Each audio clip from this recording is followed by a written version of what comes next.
Welcome to Mind Prosperity, everybody. Today we're going to speak about the mental makeup of marketing, and today we're going to help you, if you have a business, if you have a product, if you have something that you want to market. This is the emotional side of marketing, or let me say this, using emotional intelligence to market your products. So I'm part of a marketing power team where people are helping you to market your business and market your product better. So if you need an online marketer, graphic designer, mobile app, or search engine optimization services, you can go follow High Performance Referrals on LinkedIn, or call the number on the screen, or you can email us at the following email address.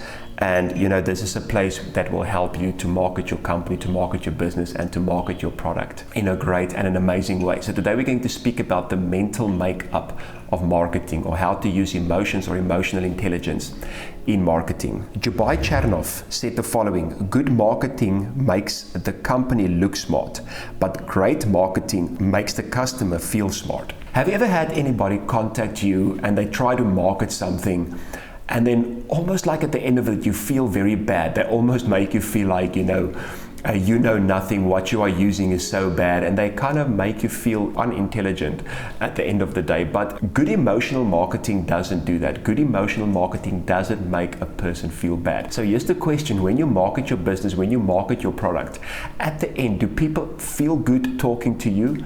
Do people feel good after being in your presence? Or do they kind of feel like, I don't ever want to talk to this person again? And the sad thing is, a lot of time in marketing, it's like that. People don't want to speak to this person again. People don't want to get contacted by this person again. We see it today when our phone rings or somebody wants to market something to us, you immediately get that bad feeling. But with the emotional side of marketing, it should be the total opposite. People should be excited to hear about you. People should be excited to hear about your product. And that's really what we are aiming to do and aiming to help with at our marketing power team. So let's look at the emotional intelligence of marketing. So what is emotional intelligence? According to Cassini and Wedding, being able to recognize what we and other people feel and finding ways to deal with those emotions is what psychologists calls emotional intelligence. So you understand what you are good at, you understand what you feel, and you also understand what your client need, and you also understand how they feel about something. And this takes some research, this takes some effort, but believe me, at the end of the day, it's really worth it. So I don't know if you guys ever heard about the purple cow scenario, but one of my friends that's also very good in marketing told me about this. So he said, if you are driving and next to the road you see a bunch of cows and one of the cows is purple, what are you going to do? This is out of the ordinary. This is not normal. So obviously you're going to phone some people, or you're going to tell some people, listen, I've seen a purple cow next to the road. You're probably going to take some pictures and show people, listen, I've seen a purple cow, because this thing is really intriguing to you. Now that's a very important thing about marketing. When it comes to marketing, your product should be of such a nature that it's different yet exciting, almost to a place, or definitely to a place, where people really want to speak about your product. Seth Godin said, the secret to marketing success is no secret at all. Word of mouth is all that matters. So what are you doing that's so unique yet so excited that's causing people to speak about you, and that's causing people to speak about your product? And then you have to meet the need. So don't assume what the need is, and I think this is a mistake that many people make. They assume what the need is, or they think they know what the customer needs, instead of doing real research to find out what they actually need. So don't give people what you think they need. Go find out what they actually need. That is what's going to cause them to buy from you, or to use your services, or to buy your product. Then the next thing, classical conditioning. What is classical conditioning? The best known example of classical conditioning is Pavlov's work, in which the sound of a metronome acted as the conditional stimulus, and food as the unconditional stimulus, and the salivation or the saliva as the unconditioned and conditioned response. This is what Pavlov's work presented. He would ring a bell, he would give the dog food. Then he would ring a bell, give the dog food, and it kept on going like this until he saw every single time he rings the bell, saliva will come out of the mouth of the dog, and then the dog will get food. Then later he took the food away.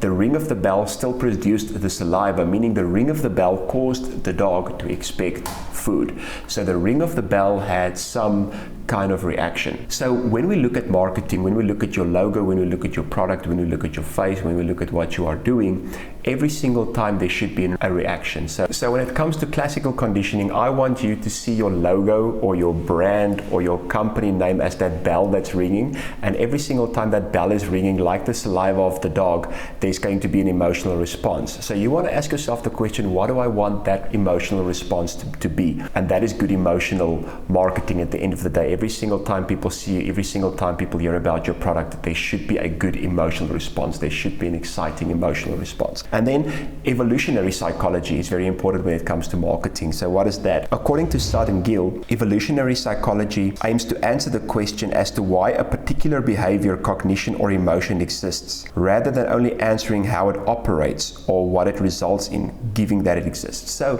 to put it plainly, go ask yourself the question, not just what is the desire or what is the need, but why does this need exist in the first place? And again, I believe that takes some research, and that takes some, knowing what's going on in the company and where things are started and what's the original goal and what's the original vision of people. But if you do your homework and you go a little back and say, listen, not just what is the desire or what is the need, but where did it originate from?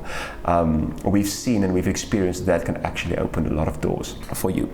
So how do I practically apply the mental makeup of marketing? Number one, you have to inform. Now, when you inform, there's immediately some kind of emotional response. People will be like, I need this, I'm wondering about this is intriguing to me. There's some kind of response, but when you inform somebody, especially if your company or your brand is quite new, it stirs a certain emotion, but it's not like that grabbing immediately yet. Like I said, especially if it's new. Then you have to remind somebody. Now, let's say, for instance, you're starting a new franchise and your franchise is selling chicken burgers. You inform people that your franchise is coming to this city, and people are like intrigued. I want to know about this. I want to know, is it going to taste good? I'm excited to see it. But then people might forget a bit about it, and then you remind them, oh yeah, I've seen about them, I've heard about them, they are coming to my city. Now they are reminded. And then finally, or the third one, is you have to convince them. This is where you say to them, listen, this is the date we are coming, this is the time we are coming, book your place, book a seat, phone us, make an order. And now they are convinced. So inform intrigues them. Remind stirs that emotion a bit, but convince is that thing that says, listen, I have to try this, I have to do this, I have to buy this. Your product shouldn't only be good, but your product should stir a good positive emotional reaction within people. And I want to end with this quote from Maya Angelou, which says, people will forget what you said, people will forget what you did, but people will never forget the way you made them feel. So feeling is a very important thing. Emotion is a very important thing. So the mental makeup of marketing. Have you ever wondered why somebody uses makeup? Because they want something to look more attractive. Because when something looks more attractive, it stirs a certain emotion. So don't just go look at a product. Don't just go look at your company, but ask yourself the question, what kind of makeup can I put on it to make it mentally more attractive, to stir the emotions of many people? And we believe if you apply some of these principles, it can help you a lot. Thank you so much for watching. I hope and believe this information helped you. From Mind Prosperity, we love you, and we'll see you soon again. Goodbye.